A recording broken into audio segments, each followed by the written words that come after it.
Section 3, simply entitled, Where Do We Go From Here? um, we think about the things that are possible. We have to make certain choices about those possibilities. What we're doing now versus what can wait and what is important, keeping in mind that we want to stay somewhat nomadic. You know, we have a desire to expand the places of our own and give it some meaning, and yet to develop and grow with what we actually have at home. So it's a conundrum, it's a contradiction. It's enough to boggle the mind sometimes. We spend a lot of time thinking about what not only what works and what doesn't, but what is good for the long term.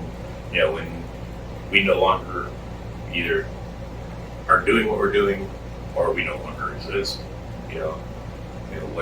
What's Anne doing, or what does anybody else want to do with the land that we have? We don't want to see it turn into what happened after the land grab in the 70s, and people just not really caring about it and letting it get all tax depressed. And we hope it would be a space that people would always want to come back home to in some fashion. But there's always options. So we try to do our best to maintain a simple footprint on the land. We don't want to do anything that's too unenvironmental. It isn't good for whatever the habitats that are there, as we discussed in the last hour. Also increasing the habitats that used to be there. A lot more birds, not so much for bugs and whatnot, but our supply of really tiny lizards is abundant. Really cute. There. Can't catch one. Good luck catching any of there's some kind of albino looking salamanders as well as the geckos that are out there. And they're all quick and they all hide. And you just take a few footsteps out the door and you go brush a piece of snake grass as your leg walks by, and you'll see a half dozen of them scattered into their gone. You never even saw them. Weird. You think they get ducked into that, the next piece of grass, but if you go over there and bump on it, they're not even in that one either. They're miles away. So yeah, we'd like to certainly increase the natural habitat as much as we possibly can, and make sure that eventually in the future what our footprint is there looks like it belongs there, as much as we possibly can.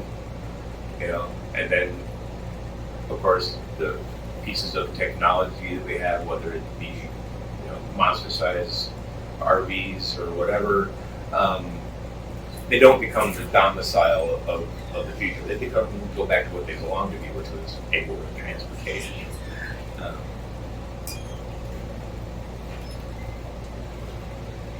So, living tiny in a great big world. I think we hear that a lot from people who are either interested in doing it or those who are also experiencing the tiny livings. How do you think that it all fits into the puzzle with everything else? Everybody else wants to have a house and a yard and multiple cars, and it just wasn't us. And we find that there's a lot of other people who also don't feel that way. They don't have to keep up so much anymore. If there's one thing that going through a pandemic may have taught us right away is the fact that we can actually sustain ourselves. We don't need the 9-to-5 job necessarily. We can do things that are outside of what we've always been trained to think was the next step and stage of going up from being in school and then going to college and then getting a job and then getting a family and moving on and so forth.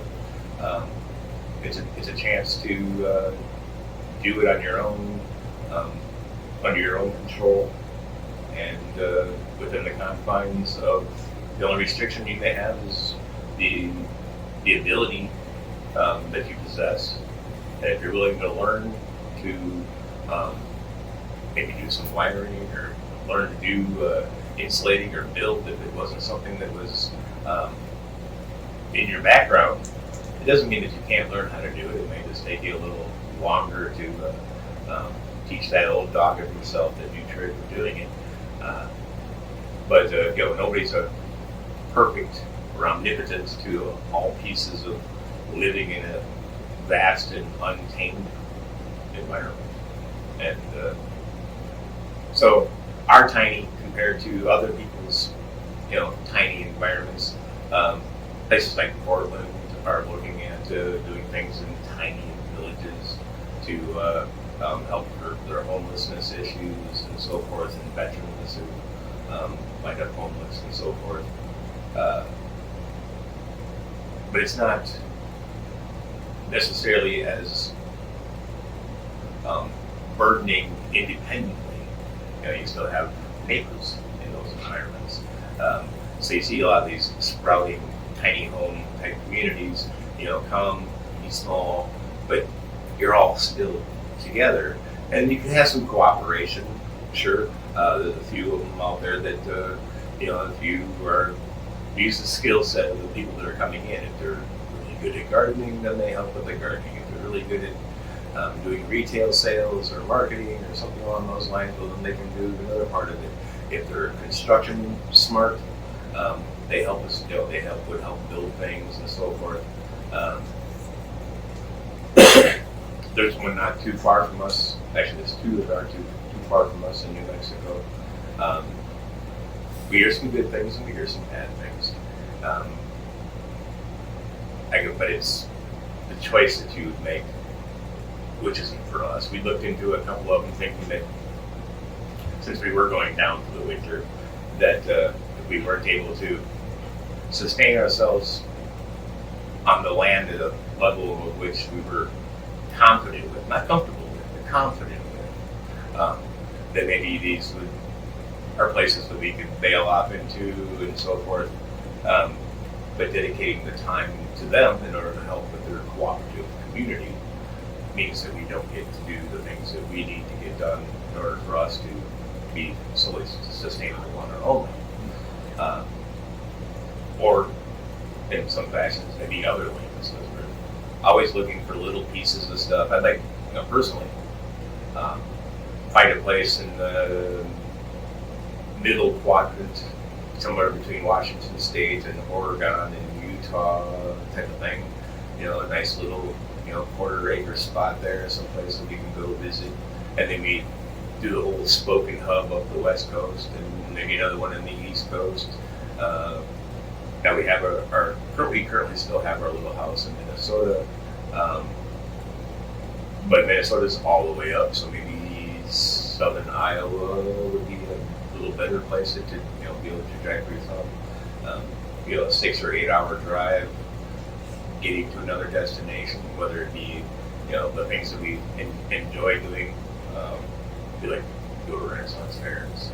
Those are kind of special to us. We may or may not involve ourselves in the Scottish Clan Society. That's been kind of brought forward to at least myself. We'll give that a shot in January and see if we can handle the environment of it. But we just want to be able to see the greater portions of the country, and if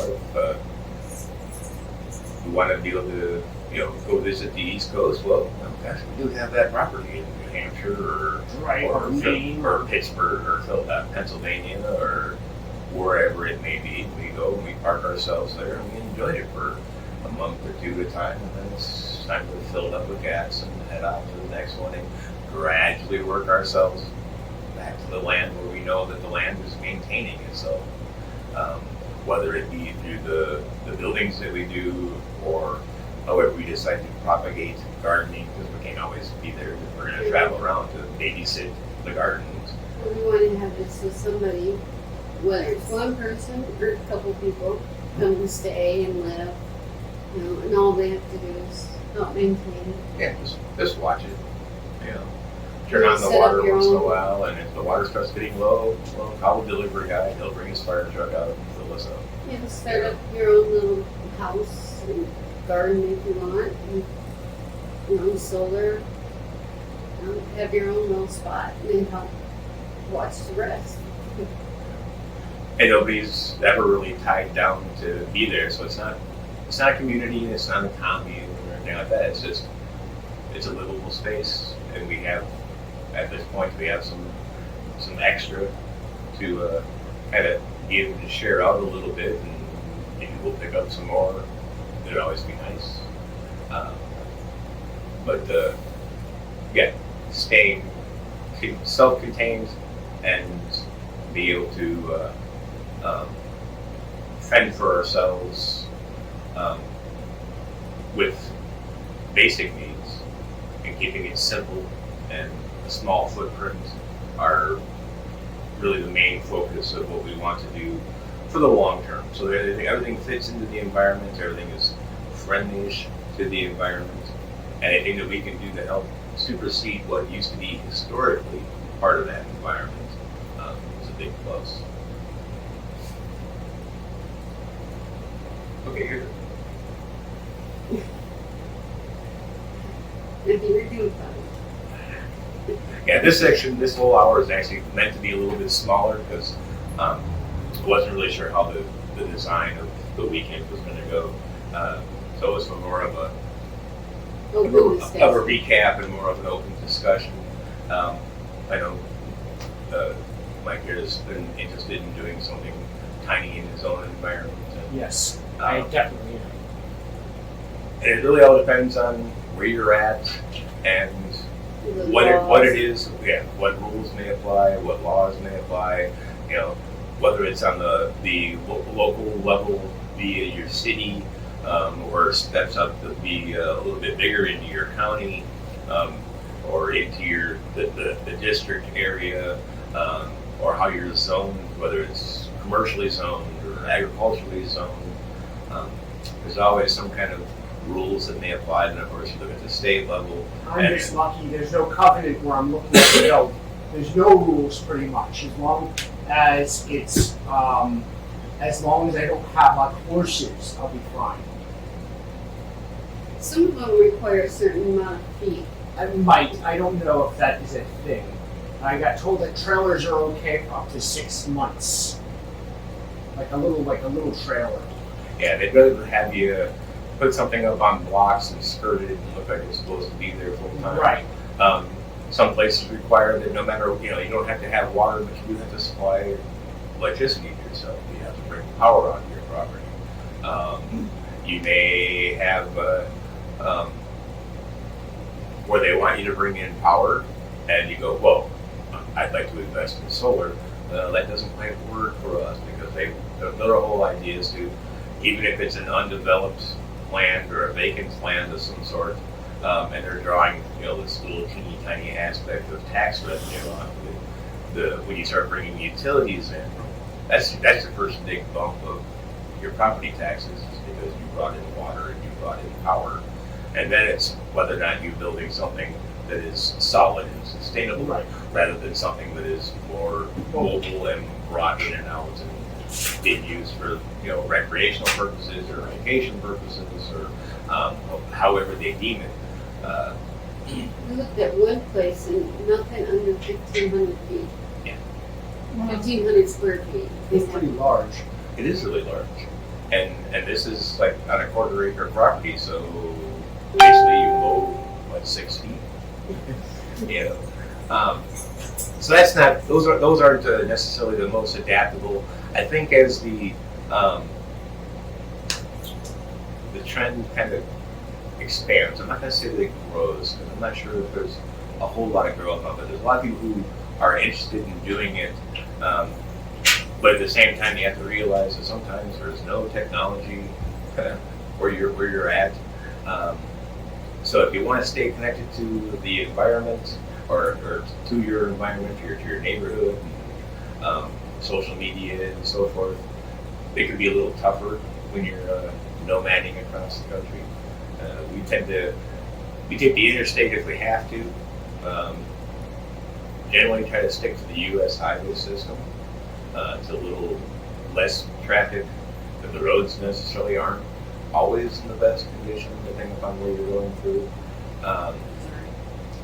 But then again, if you're on the I or one of the interstates during construction season, and there's nothing better than wishing you were on a U.S. highway at the time.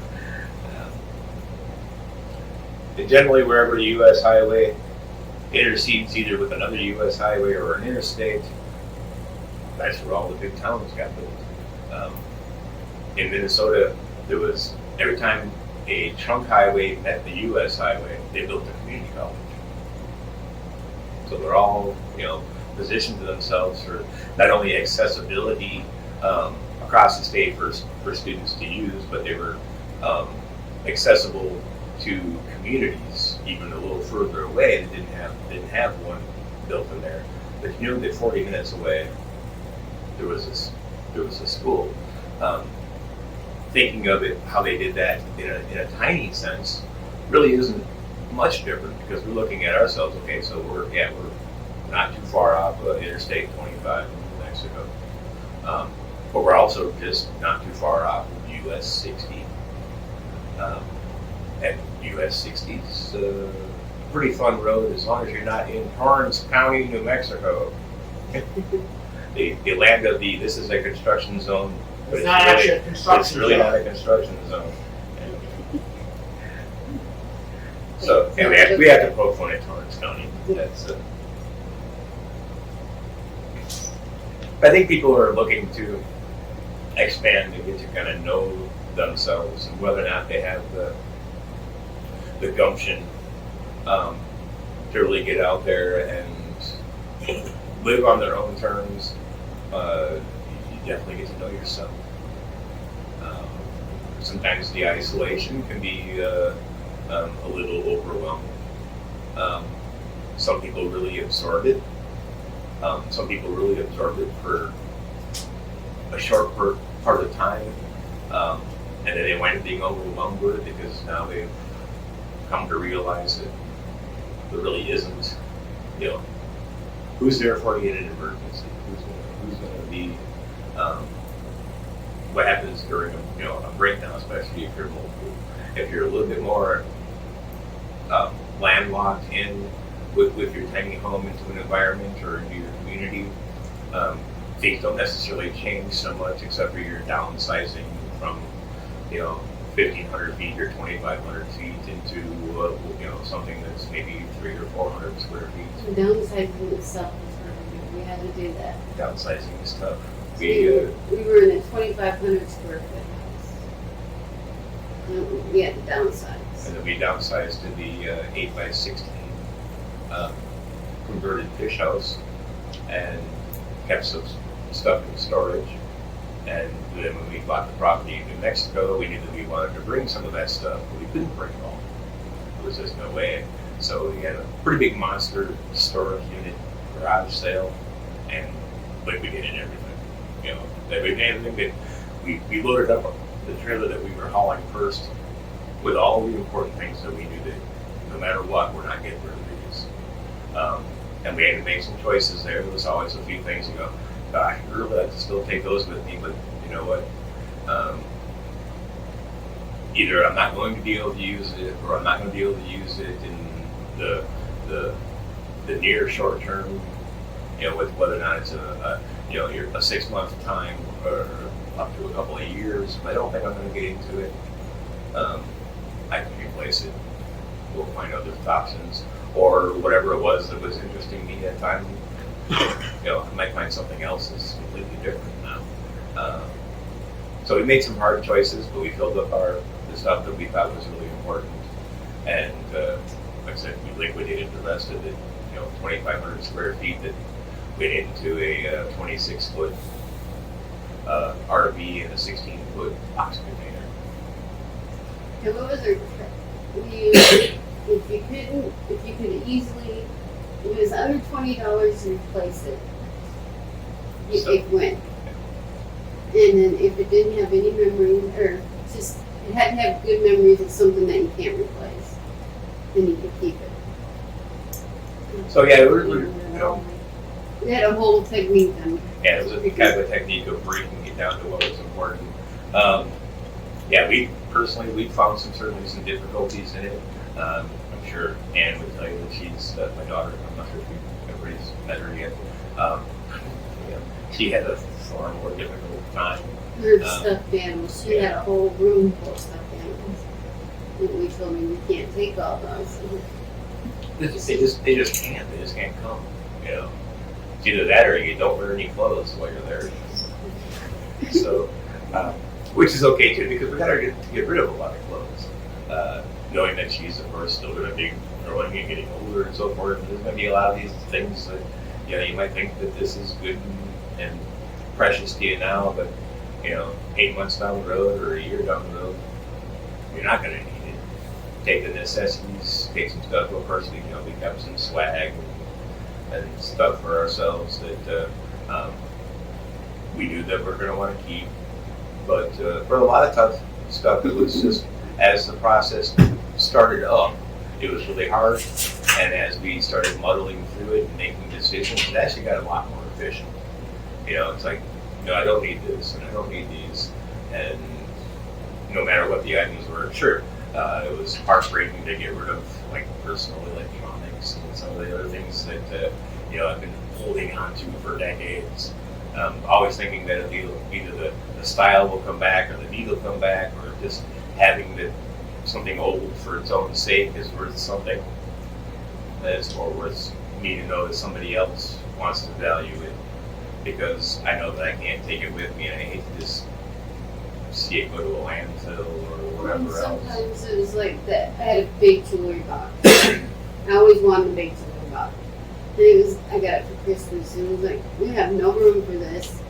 And that was hard for me to give up. But I gave it to my niece, so that made it so much easier just to give it up. She uses it for doll clothes now. So the process gets easier. So if you're in the concept of going, I'm downsizing, and it becomes overwhelming, it's only overwhelming at the beginning.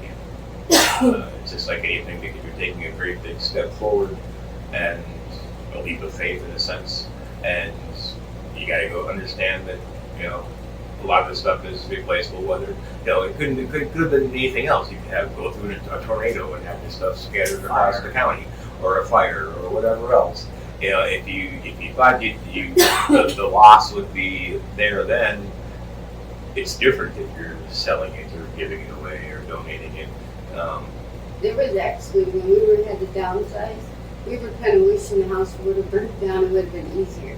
Because we had that, we've mentioned that quite a few times. Oh, it'd be nice if it just burned down and we just started from scratch. Yeah. But That would have been a lot easier. it's a lot easier. But it is someplace. It is nice to have something to call home.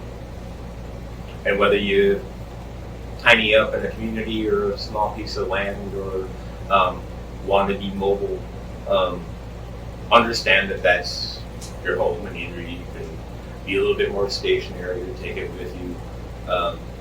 The tiny environments, it's really having about the things that you need directly for yourself. Humans are notorious for needing to have conversation and comforts of others, but at the same time, we've always been independent creatures, and we kind of lose that aspect of ourselves in a lot of societal environments. So it's a great test of what it is that benefits the individual if you just get out there and have to try to learn and adapt to each of the changes, which could be daily in some cases.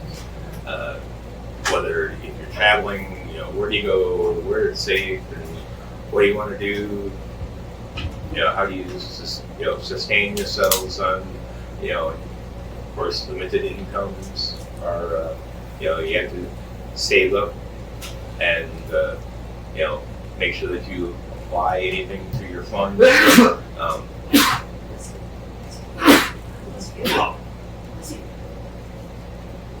In the most worthy fashion as you possibly can. That's probably a pretty big key, is just to understand that nothing lasts forever, and that if you're going to make an investment into something, understand what its long-term lasting effect is going to be. There's always the plumbing is probably the most number one thing that people who try to live in a vacant area or an undeveloped area is, gosh, I really miss that flushable toilet, or I really miss that hot shower. But you can adapt to a cooler shower. There are other ways to get around it, whether you go with an on-demand propane type thing, or whether you get the black bag showers that you just leave out in the sun. One of the things I saw overseas that I thought was really interesting was in my grandparents lived over in Germany in their tenement building. It was an oil burner, right? But I've never seen an individual unit for an apartment where the oil burner was this large. And you'd let a little pilot, and it would be fire. You'd look in the shower, there'd be fire rising up out of the stint and heating a coil. So why couldn't you get a something propane like that? We have the unmanned. And it's not much. It's from a brand called Violent. That's really kind of what the on-demands do. Water comes in, heats the coils. The propane is a small flame, temperature adjustable. Pretty much the same thing. Propane, it's not necessarily the most renewable fuel, unfortunately. But it also is something that at one point in time was considered the junk out of the oil industry. There's been more demand on it over the last probably 15 years than any other time, especially in the automotive industry. People thought that doing propane cars would be much more fun than doing electric vehicles or rechargeable vehicles, just because the footprint and the materials for making the batteries themselves. Okay, so we're saving on gas, but our footprint in the end is really ugly, because what do we do with all this extra waste? So we certainly take that into consideration when we're looking at whether or not we're going to do solar, or whether or not we've contemplated doing wind power, and do we want something that's simply as it's there? How much do we need for storage? How much do we need for our own personal comforts? All those kinds of things take into a little bit of an account. And then, of course, what happens at the end of the life of those things. And so, like with our solar, we know that we have at least a minimum of 20 years on it. And that's not bad. That's when the warranty will start to run out on it. So if it lasts for 20 years and I don't have to, if I replace on the warranty on the 19th year, then we're really good. But after that, where does it change and where does it go? Whether or not they'll be able to recycle those materials, you would hope that in the future somebody's, the scientific geniuses that I'm not are working at ways of solving those end game issues, rather than just burying stuff or spitting it out into the oceans or shooting it into space. We don't want to do that. I don't know how renewable solar panels are. What can they do with them after they're dead? It's a good question. You have to kind of get a little creative. You ask yourself that question. So what do we do with these when they're done? I'm thinking that if I could come across a bunch of them right now that were already, some of the Series 1 stuff, I pulled the electronics out of the back of it, recycle any of the platinum, copper, and other elements. Rare earth elements. The glass itself is pretty sturdy, pretty heavy duty. Yeah. it withstands the winds and the sand in New Mexico. So that tells me that, well, now I have greenhouse material. Now I have pieces that I can use to fortify my gardening, or to reflect or refract light into areas where maybe I don't have it so much. Skylights on containers, or repurposed other buildings. And those are the simple things that I can think of right now to do with them.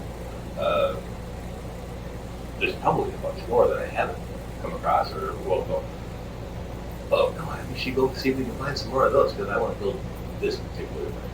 Well, even the batteries, because even like right now, we have 2 batteries that have been exploding. So it's like, Used. what do we do with those?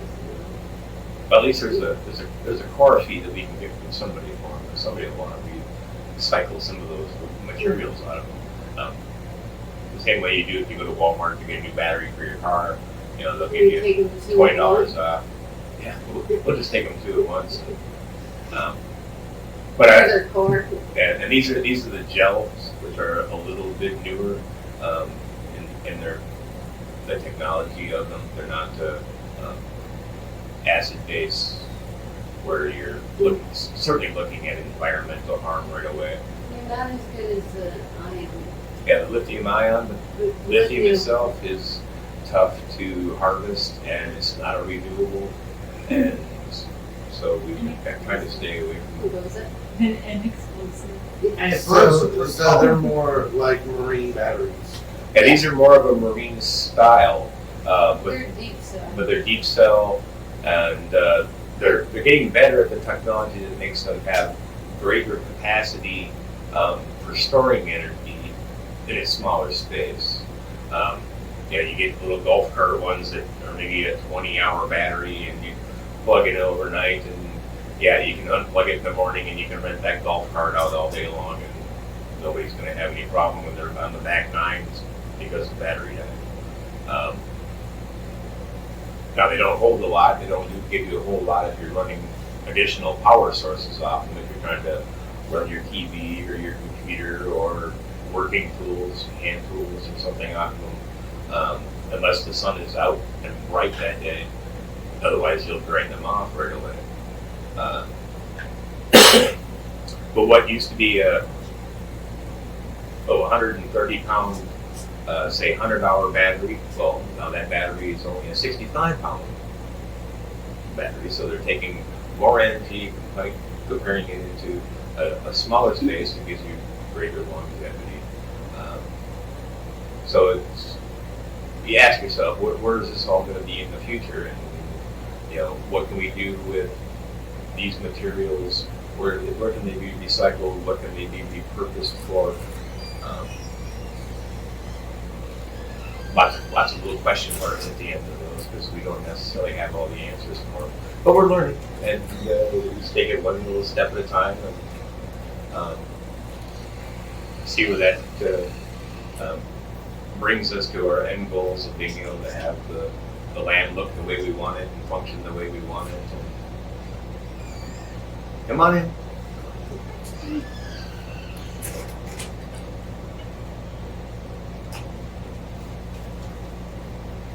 So I don't know how much more it is. There is. You guys have been talking about yourselves. I mean, I moved to the state of Missouri and I was buried in about $17,000 worth of debt, and I paid it all off. It was a matter of move out here and restart or go homeless. So I moved out here, lived with my mother for a while, regained my basically my financial independence, and this opportunity has presented itself, and looking to build a house. I'm really lucky and truly blessed to be here and be with all of you. That is all.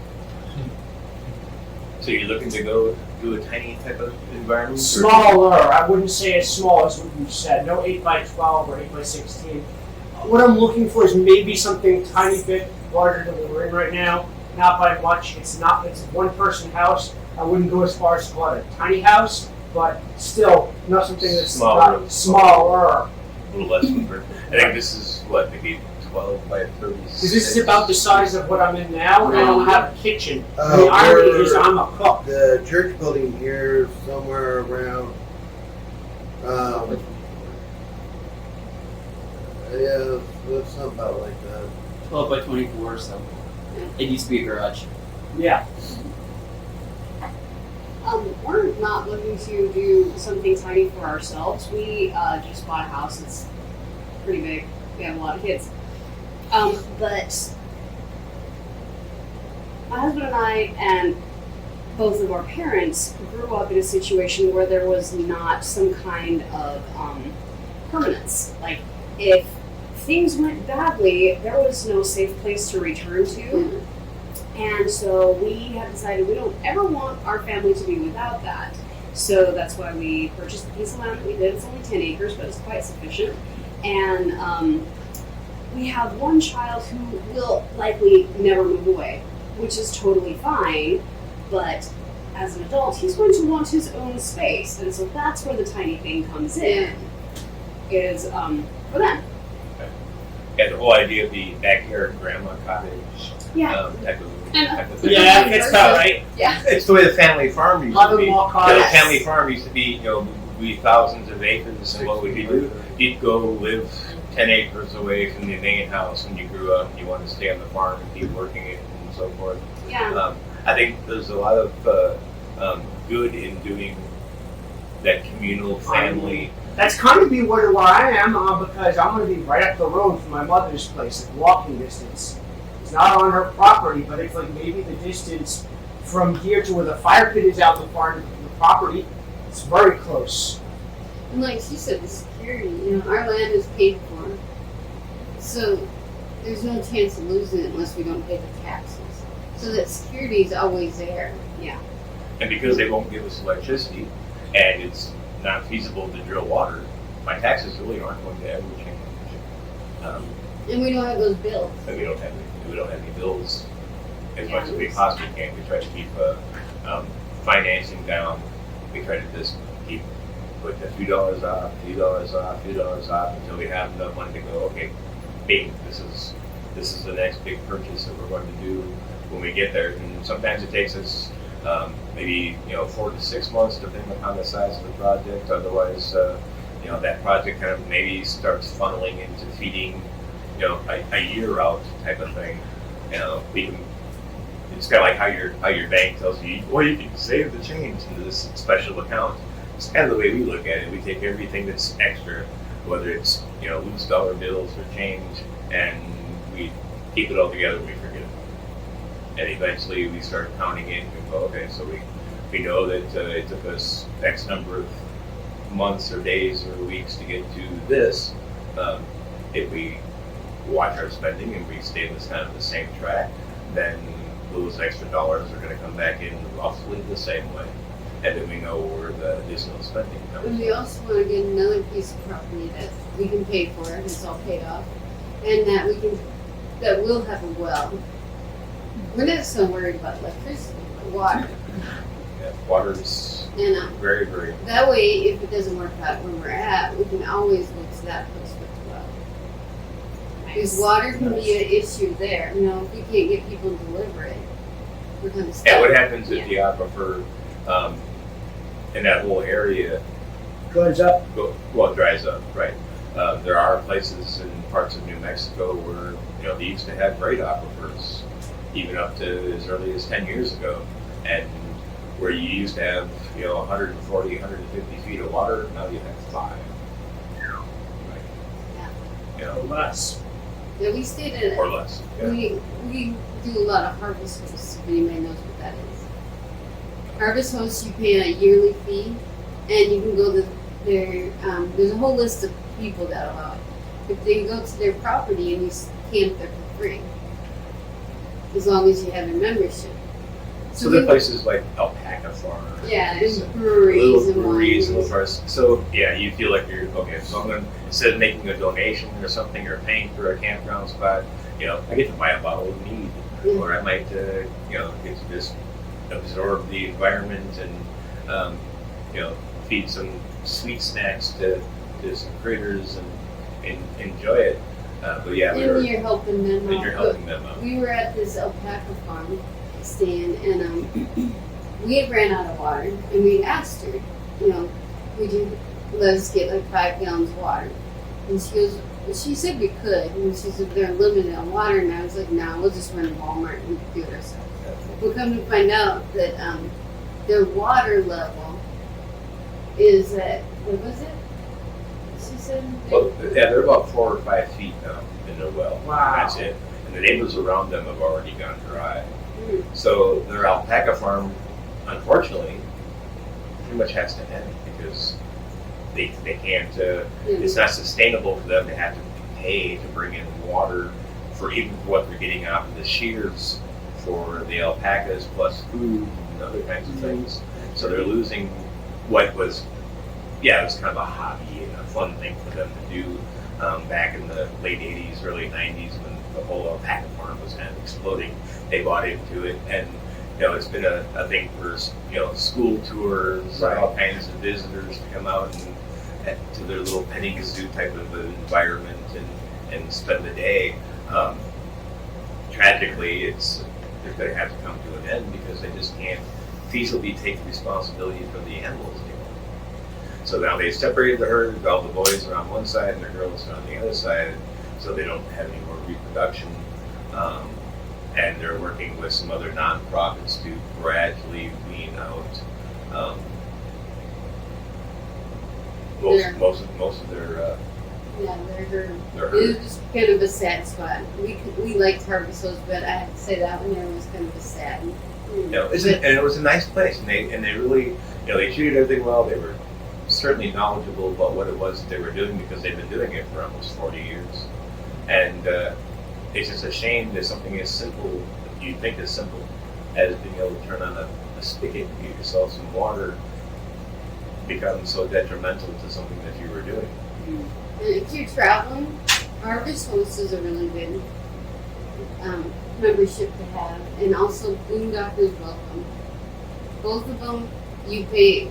Harvest Host, we pay $89 a year, and they have. You go to breweries, farms. Science museum. Yeah, we stayed at a plantation. You can stay there for free. If they have electricity, they can ask for a fee for electricity. But Boondocker Welcome do not have wineries; they're mostly farms for private. Anybody can do it, as long as you have insurance, you can do it. And Insurance, property insurance. yeah, but them, they cannot ask you for a fee. If they have electricity and they will let you use it, they cannot ask you to pay for it. But they can Ask for a donation. And the ones that we Well, found yeah. mostly are all paying it forward in some fashion. And, we're just coming in for a night or so, and sure, we just love to plug in for a little bit, and kick the fans on, and maybe charge up our necessity electronics. And, we offer them, something for their time and their efforts, and it's like, no, don't worry about it.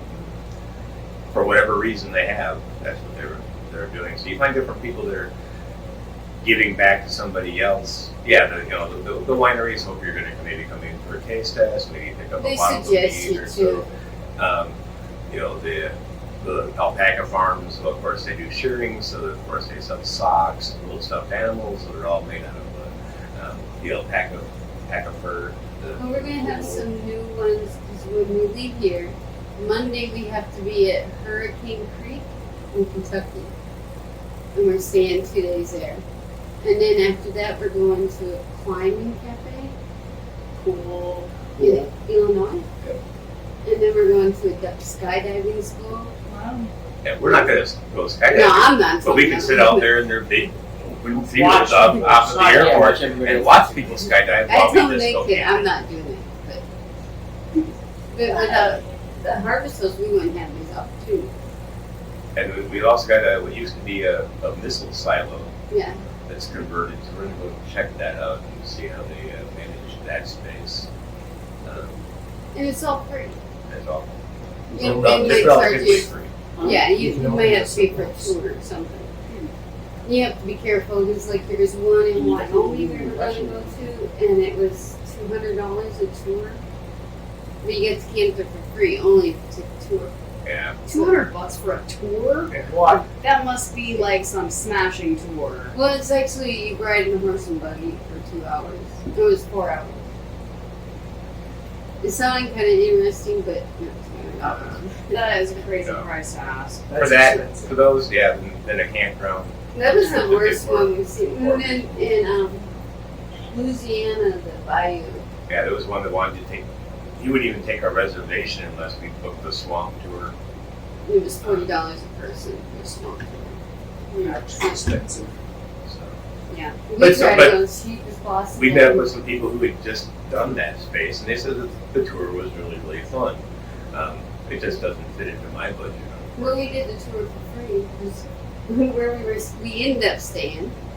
We stayed at this winery, and like 20 miles from there, they had a reserve in the bayou, so you could drive around and look at the gators and stuff, and all for free. So we did that. It was probably better, although we didn't get to go on the airboat. We didn't get to go on an airboat. Well, we had to walk. Darn. The airboat would be fun. I suppose it could. You can skydive. Yeah. Thing is, though, that if you're going to do the skydiving, yeah, it's only up to like 200 pounds to go with the instructor strapped to you, so you're And- going down to tandem. Yeah. If you're over 200 pounds, you get to go by yourself. So yeah, I have to jump by myself, which may or may not be fun. But I've never necessarily had an inclination to want to go do that. But I've always liked watching people parasail and parachute and whatnot. So I'm hoping that it's a busy couple of days while we're there and we get to enjoy it. Watch other people jump up. And hopefully nobody bounces too high. Yeah, for real. I had a friend who broke his neck on his first jump. He's paraplegic. And it's not like, you know, my cousin Bob's uncle's roommate. It's this person I know. Yeah, I'm not That down scares me a lot. I'm fine in a plane that's it's gonna land. But yeah, it's basically just the backside of a small training airport, and we'll be on their grounds in some fashion, and it's what they do. They teach skydiving. That's cool. And they have their list on Harvest Host. Because when you go on there, you get their app after you pay it. Then they have different spots, and you go in, you're on the map where you're at. Like right here, there really wasn't anything. We were trying to find, because tomorrow night we're going to be staying either at a truck stop or Walmart. We don't know yet. We're winging that part. Oh, we have to put a certain number of miles on tomorrow in order to make the time, the schedule for where we are Monday night. I tried to find, there was a Boondocker's Welcome out there with a farm, but the longest they get is 35 feet. So that limit. We might still call them and say, you know, we're 36 and a half, 37. Any leeway? Why is it, what is it that limits you to 35 feet? Is this how you can back up into the trees and you only have this number of clearance before you start impeding your driveway or the road or something along those lines? Or is it just because of the difficulty of having to turn around with anything bigger? So it's worth the inquiry. They can always say either, yeah, go ahead and let's try this, or absolutely not. And it doesn't hurt us either way. We'll make do as we move forward. And The memberships pay for themselves, unless we stop at a winery that has meat. And mead for all. Yeah, he spent $120 for last Is month that on all? meat. Yeah. That cherry mead last night was phenomenal. Oh, you had meat last night? Dude, sure. Well, it was when it was raining, and most people had like run for cover, so. It was And we kind were of- dancing out in the rain last We night. shared among the crazies who were like, the thunder and the lightning was striking, and we're like, "Hail, mighty Thor!" I don't So, think I've ever had cherry meat. We stopped at this meadery in Texas. Yeah, it's called a I meadery. did not know that. That's cool. I was thinking of meat hall personally. Yeah. well, that's because they only made meat. Yeah, Or the some of the outside. wineries make meat. This one But they- only does meat. All it is. And we went in there, and we have had homemade meat, I've had really good meat, and then I've had this one. And their meat, meat is kind of thick, and you can taste the honey. This was more like wine. It did not taste like meat at all to me. And strawberries and basil. One of my friends Some water down a bit. including Mountain Dew. Well, the basil was, way overwhelming. But people were packing it, and it was Yeah. like, It was certainly a local entertainment area. And we got, when we got there, they were doing the crawfish boil for the night.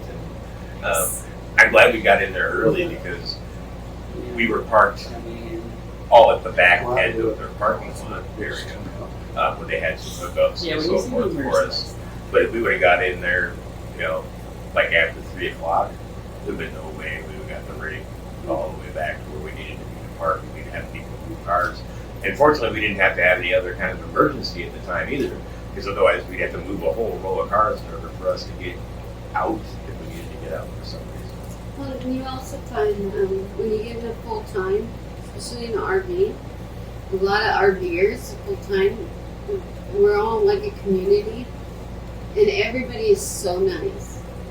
It's just so weird. You get like the last wine we stopped at, and we had 3 other harvest hosters that came in, and we just sat all night hanging out together. Sharing stories, just shooting the shit.